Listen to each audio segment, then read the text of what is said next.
Assalamualaikum warahmatullahi wabarakatuh. Salam sejahtera untuk kita semua. Semoga kita selalu dalam lindungan Allah Subhanahu wa Ta'ala. Semoga kita selalu sehat walafiat, dan jangan lupa untuk selalu jaga kebersihan. Baik anak-anak, sebelum kita ke materi pembelajaran hari ini, Ibu ingin sedikit mengulas tentang materi pembelajaran kita minggu lalu. Minggu lalu kita belajar tentang pembagian ilmu ekonomi. Ilmu ekonomi dibagi menjadi 3. Yang pertama, ekonomi deskriptif. Yang kedua, teori ekonomi. Lalu yang ketiga, ekonomi terapan. Di dalam teori ekonomi dibagi lagi menjadi 2. Yang pertama, ekonomi makro dan ekonomi mikro.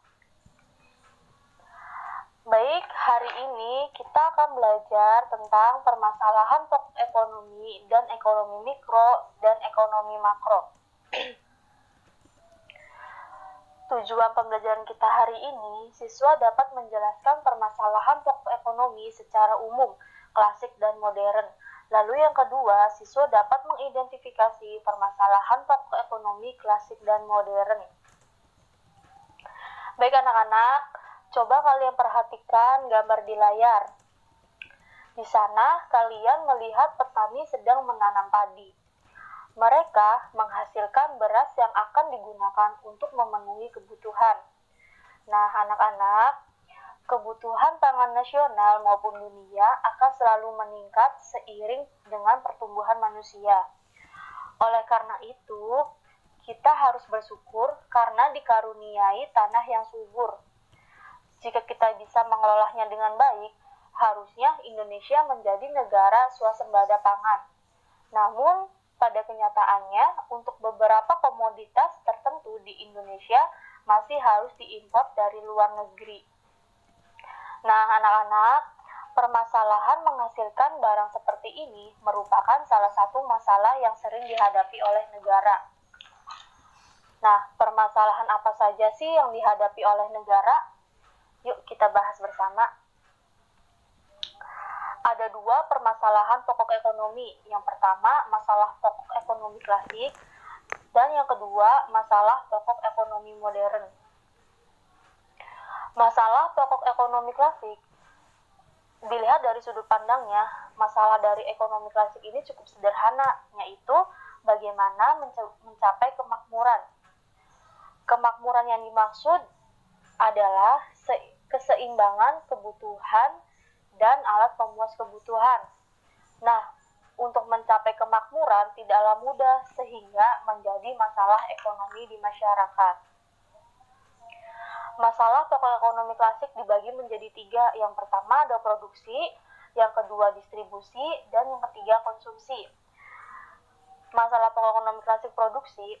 Masalah produksi adalah cara memproduksi semua barang dan jasa yang dibutuhkan oleh manusia atau produksi untuk memenuhi kebutuhan.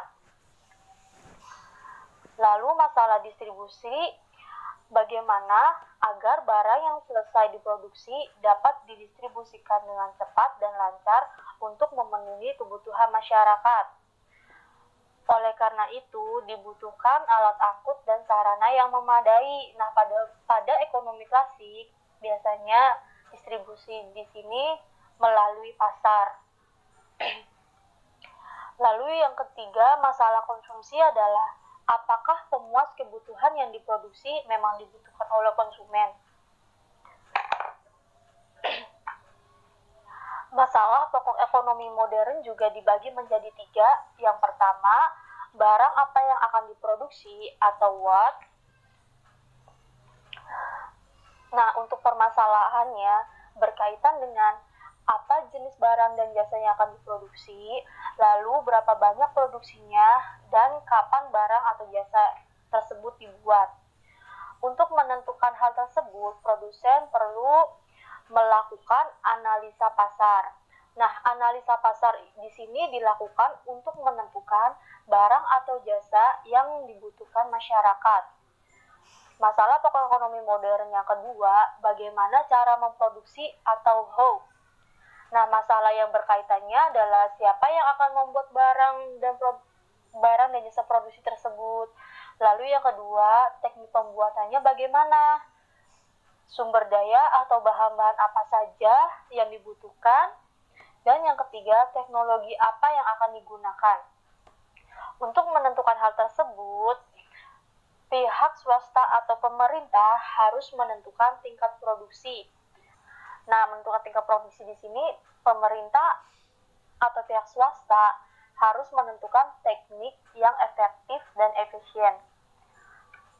Lalu ada yang ketiga, for whom atau untuk siapa barang tersebut diproduksi. Nah, permasalahannya berkaitan dengan siapa yang akan menggunakan barang hasil produksi tersebut. Dalam hal ini, pihak produsen atau pemerintah harus melakukan analisa pasar juga. Analisa pasar digunakan untuk menentukan konsumen yang akan menggunakan barang dan jasa. Nah, kita telah membahas tentang permasalahan pokok ekonomi. Selanjutnya kita akan belajar tentang ekonomi mikro dan ekonomi makro. Ekonomi mikro, di sini pengertiannya merupakan salah satu cabang ilmu ekonomi yang khusus mempelajari perilaku individu dan rumah tangga perusahaan tentang alokasi sumber daya yang terbatas, seperti harga, biaya produksi, perilaku produsen dan perilaku konsumen, permintaan, penawaran, dan lain-lain. Ekonomi mikro memiliki 5 kebijakan. Yang pertama, menentukan pilihan yang tepat. Nah, biasanya di sini menentukan pilihan yang tepat itu digunakan untuk mengatasi masalah kelangkaan. Lalu yang kedua, bersinergi antara sesama pelaku pasar dan industri. Biasanya digunakan untuk membentuk satuan yang lebih besar. Lalu yang ketiga, membentuk kesepakatan di kalangan produsen dan konsumen. Yang keempat, menggunakan teknik analisis ekonomi mikro. Dan yang kelima, pemanfaatan analisis biaya peluang. Ekonomi makro merupakan ilmu ekonomi yang mempelajari kegiatan perekonomian secara keseluruhan, atau bisa disebut ruang lingkupnya ini luas, seperti inflasi, pendapatan nasional, pengangguran, kemiskinan, neraca pembayaran, dan lain-lain. Ekonomi makro memiliki 3 kebijakan. Yang pertama, kebijakan moneter. Kebijakan moneter ini dibuat dan dirancang oleh pemerintah dalam rangka mempengaruhi jumlah uang yang beredar untuk memperbaiki kinerja perekonomian. Lalu yang kedua, kebijakan fiskal. Kebijakan fiskal ini kebijakan yang dibuat dengan tujuan untuk mempengaruhi jumlah pengeluaran dan penerimaan pemerintah. Kebijakan yang ketiga, kebijakan dengan arah barang murah dan bermutu. Jika kebijakan moneter dan kebijakan fiskal digunakan dilihat dari segi permintaan, sedangkan kebijakan dengan arah barang murah dan bermutu ini dilihat dari segi penawaran. Baik anak-anak, sekian pembelajaran kita hari ini. Kurang lebihnya Ibu mohon maaf. Untuk pertemuan selanjutnya, kita akan belajar tentang sistem ekonomi dan sistem perekonomian Indonesia. Jangan lupa untuk belajar dan tetap semangat ya. Assalamualaikum warahmatullahi wabarakatuh.